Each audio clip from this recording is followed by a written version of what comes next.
I was born to preach the gospel. I was born to preach the gospel. I was born to preach the gospel. And I sure do love my job. Yeah.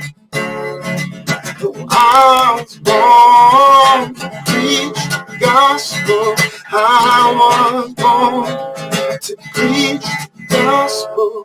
I'm born to preach the gospel. And I sure do love my job. Yeah.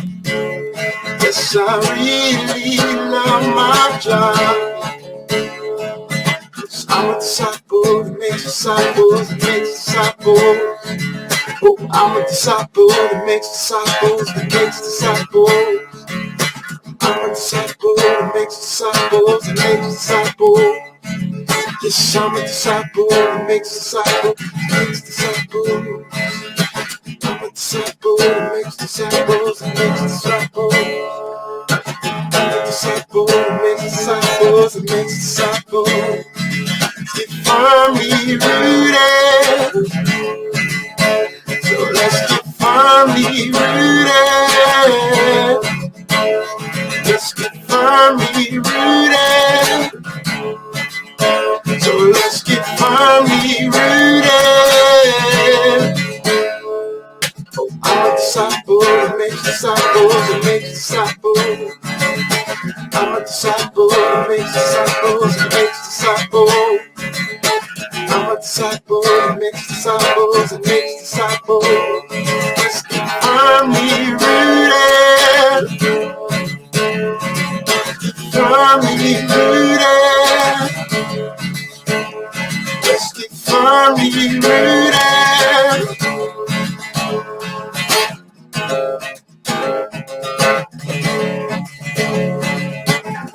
Yeshua, Yeshua, Yeshua, Yeshua, Yeshua, Yeshua. I'm a disciple that makes disciples that makes disciples. We're disciples that make disciples that make disciples. We are disciples that make disciples that make disciples. We are disciples that make disciples that make disciples. Let's keep firmly rooted. Firmly rooted.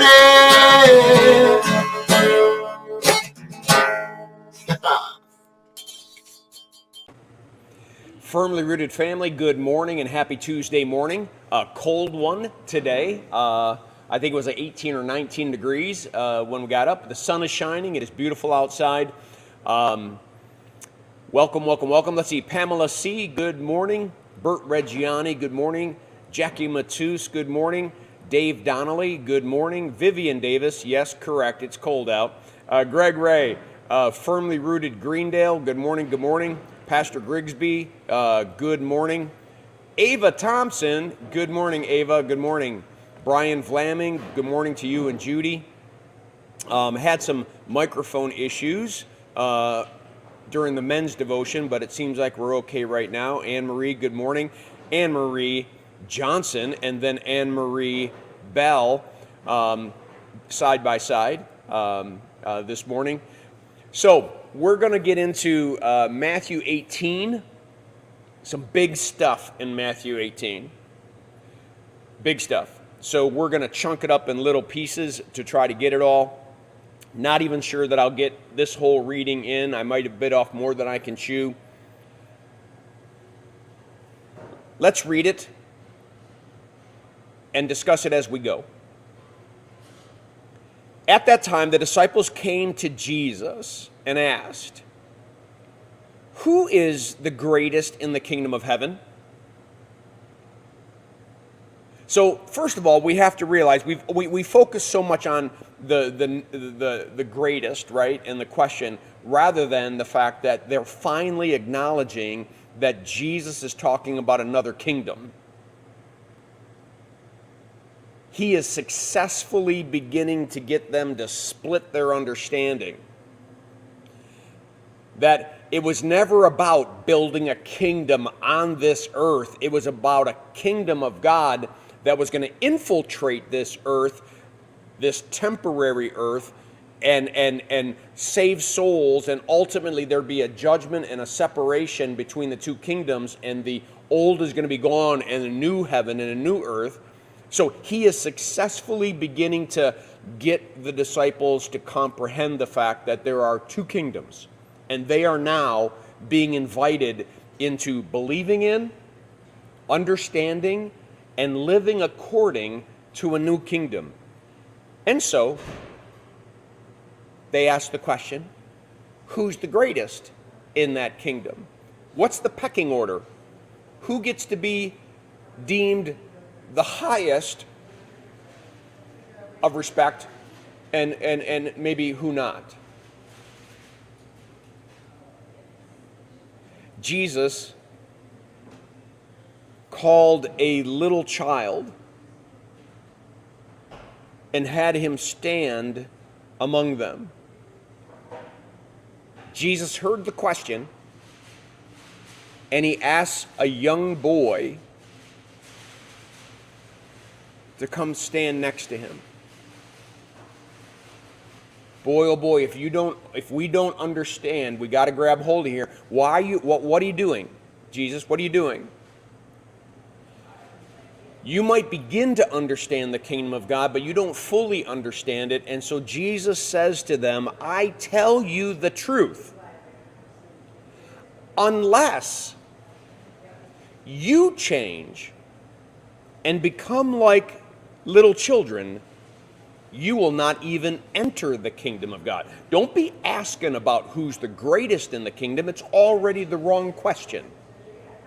Here we're talking about the second person of the Trinity who left his throne to become humbly man and live on this earth, and they want to know what's the pecking order for who's the greatest in the kingdom. We cannot merge these two kingdoms. They will never merge. We are foreigners here. We live in this kingdom, but we belong to another. I tell you the truth, unless you change, unless you metamorphose, unless you completely change and become like this child, the whole Jewish understanding was that children were supposed to become like the rabbi. Children were supposed to become like adults. Shut your mouths and be quiet and become like an adult. Jesus says to them, unless you change and become like this child, you will never enter the kingdom of God. Therefore, whoever humbles himself like this child is the greatest in the kingdom of heaven. The interesting thing about the kingdom of heaven is that in comparison to the kingdom of this world, it's a play on opposites. Humility rather than arrogance. Peace rather than power. Love rather than strength. That grace in my weakness is actually powerful. This is why the shift, the reason why we have to change and be like a child, is that a child understands these things. What happens is, as they get older, they get bombarded and they get trained to think according to the kingdom of this world.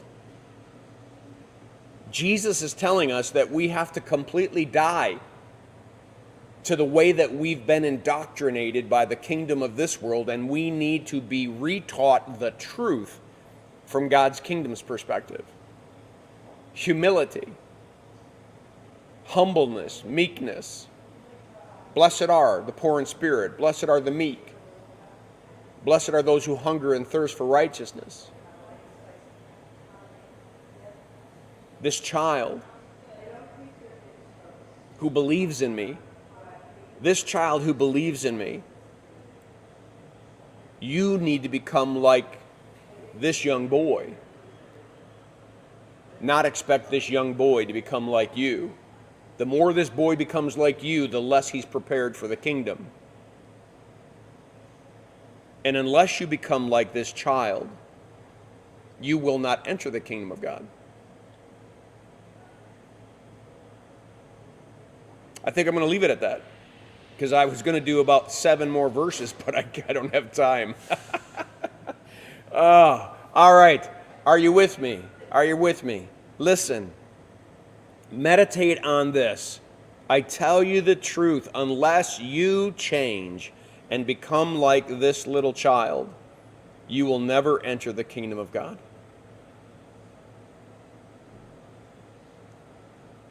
It's a childlike faith